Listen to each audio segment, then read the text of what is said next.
2001 LS6, which was 385 rear wheel horsepower. But when we reprogram the computer, we'll pick up another 17 horse at the rear wheel. Step under here and we'll show you some details about the chassis. This got an all Boyd Coddington chassis with all handmade frame and stainless A-frames, all tubular with wildwood disc brakes. We actually chromed all the stuff here. We even chromed the rack at Street Performance. Notice this kit's got the low alternator on the driver's side here and the low air on the passenger side. This is the Corvette pan. Notice the wings on it, but that's when a car is this low, it's really good for giving you low clearance. Remember we talked about the Corvette aluminum engine stands? Well, see, here's the aluminum engine stand, and with our biscuit type motor mount and building a little perch off the frame, it really makes it easy to put these motors in street rods. Actually works in a lot of other vehicles. This has got our Street Performance thermal coated headers on it with stainless collectors, and then here's our stainless exhaust. It's got a 4L60E transmission with all chrome bell housing. The whole block is all polished to pan. We've chromed everything on it. We can actually chrome. It's all tubular cross member. This is our 700R4 aluminum pan Street Performance makes. It's all chrome plated. We even chrome plated master cylinder. It's got a dual brake system on it with a chrome power brake reservoir. All the bolts under the undercarriage is all button head stainless or flat head, so there's no head showing. All stainless brake lines with Street Performance clamps. Notice the all aluminum drive shaft and how we put the freeze plug covers on the drive shaft. Notice even on the transmission, these are some holes that are originally on the transmission. We put the little freeze plug covers over each one of the, any hole on the motor, any bolt on the motor that didn't have, or hole in a motor that didn't have a bolt, we put a bolt in it. All handmade stainless exhaust comes back, uses a Corvette, all polished third member, and it's got 373 gears in it. It's got inboard disc brakes with the coilover shocks. It's all tubular A-frame. Notice that all smooth belly pan under the whole car. Plus, maybe over here, notice, well, this is our stainless sump. We got a Rock Valley gas tank, and it's real low in the back. So with this stainless sump on it, the pump actually sets down in, so it never really, if you go around the corner, it never runs out of fuel momentarily. The thing was such a shallow tank. We made all the stainless exhaust where it could be taken off. It bolts together, it does not weld together. We did the transmission cooler here on this one. I'll let the vehicle down. Notice that even on all the where everything bolts together, it's all done with Acorn type button head type stainless bolts. Just really a piece of workmanship. Terry Smith at Inboard Car did most of the body fabrication and paint work and finished up the car for me because I'm so busy. One of the things that you notice over on this side, you can see where the vehicle speed sensor is. Right here I can locate that, and this is the vehicle speed sensor that sends our signal up to the computer so it knows what the RPM of the drive shaft is. So you can see there's just really nothing extra underneath this vehicle except the brake lines. The fuel lines are all run inside. You can see how the belly pan, anything bolts down from the top. Just immaculate underneath the car. Let me let it down and we'll show you some of the features of the inside of the car. Here's a little pull cable for pulling to open the rear door if you need to, if the battery runs down or anything. Notice the brake lights in the back and the inside. We'll let it down and show you, but look at the rear end, the way it's done with the wildwood brakes and a big chunk of one piece of aluminum Boyd milled out with the design in the back of it and with the exhaust. Very nice exhaust work. Car really sounds good and looks good from the back. We'll let it on down now. 33 delivery has all handcrafted leather interior by AJ Street Seats out of Florida. He has had the leather, it was all come from Italy and dyed to match the color of the purple paint. It has a VCR that'll drop down and start playing. And so everybody makes, of course, with this unit comes with a bracket. This is one of the videos we did on fuel injection tune port that'll tell you all about it. It has a lot of different features. It'll actually come back up. Also, it's got the courtesy lights here for each side. It's got the power window for the rear glass. One of the things, the VCR is on the inside right here. This leather door slides open.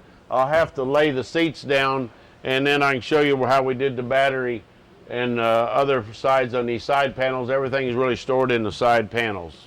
Now I got the front seats forward. Then you can take this, and this reveals all the Alpine stereo system, the fuse panel, the diagnostic link for the engine, the fuse for the engine. We did a special harness on this car that was like 12 foot long to where we could put the computer and everything into the back. So you can see everything's real handy to get to here. And we can just push this up. The other side of this little tab, pull down, you can see where we got the battery mounted. So it's easy access to get to if you ever have to. Some extra little storage area in this area. And it just snaps back up again, the door closes. Really a neat little deal. Boy, this leather smells good. I'll go up front and we'll show you the rest of it. Okay, you can see all the leather interior. The windows for the side doors are right here on the console, real handy. Got a low car shifter. It's got a Dakota Digital dash in it. If you look at the contour of the dash, you can see that was AJ hand formed everything where it comes right around and blends into the door. I'll close the door here. Even the steering wheel we made special, and it's got the Street Performance logo in it, the I Did It column. You notice when I close the door how this all blends right in together. I'll let the vehicle down and show you some more. We got all stainless steel Mercedes door latches on the inside. Notice how the paint scheme even starts on the inside of the doors. It's on both sides. This paint scheme tells a little bit of start when we first started the business, and it comes around as a highway. It actually shows traveling like Route 66, 65 miles an hour. This small red sedan steel car that I started the business with. And notice the little sign, the curve to go around. And if you notice some black marks here where we did a burnout as we went around. And then it comes around the corner. Of course, you can't pass on a curve, so you got your dual lines. Notice here we're a single line again. We got the little sign that gives you the curve. And you get around the corner, you'll notice there's actually a burnout here where the car did a burnout. Then on this side, we're up to 75, and it shows the delivery here on the side and comes right on down. And of course, it's got the little street signs here and follows around with 65.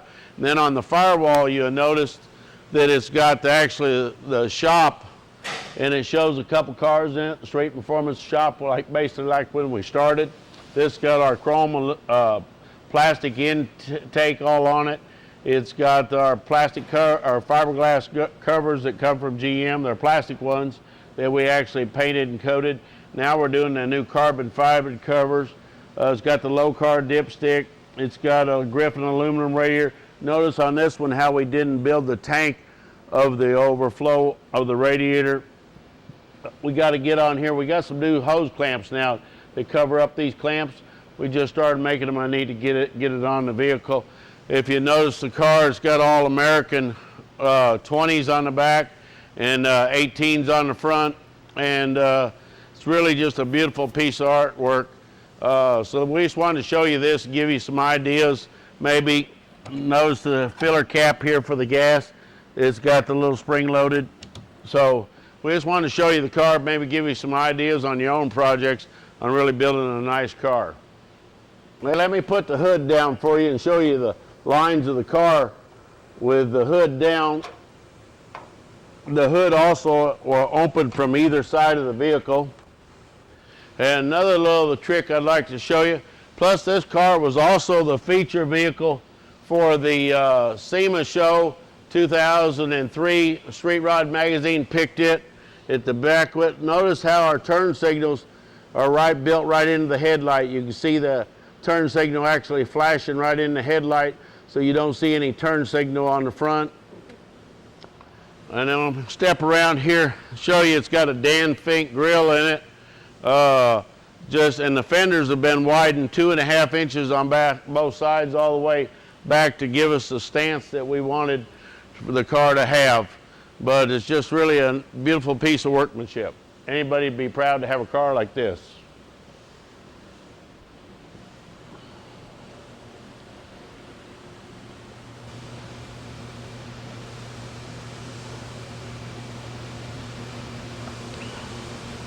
I'm going to show you how good an LS6 starts without ever getting in the vehicle.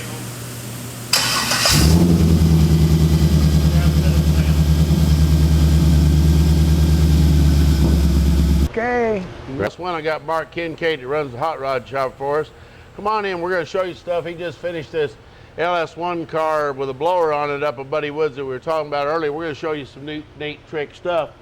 Come on under here, Mark. You maybe some stuff. I noticed here, see where we put the temperature fan switch that we always talk about. We like to control the temperature of the fans right off there. It's got our TubeTech fuel lines, all stainless, coming back. It's got our low air tight kit because of the blower. It's got the chrome power steering setup.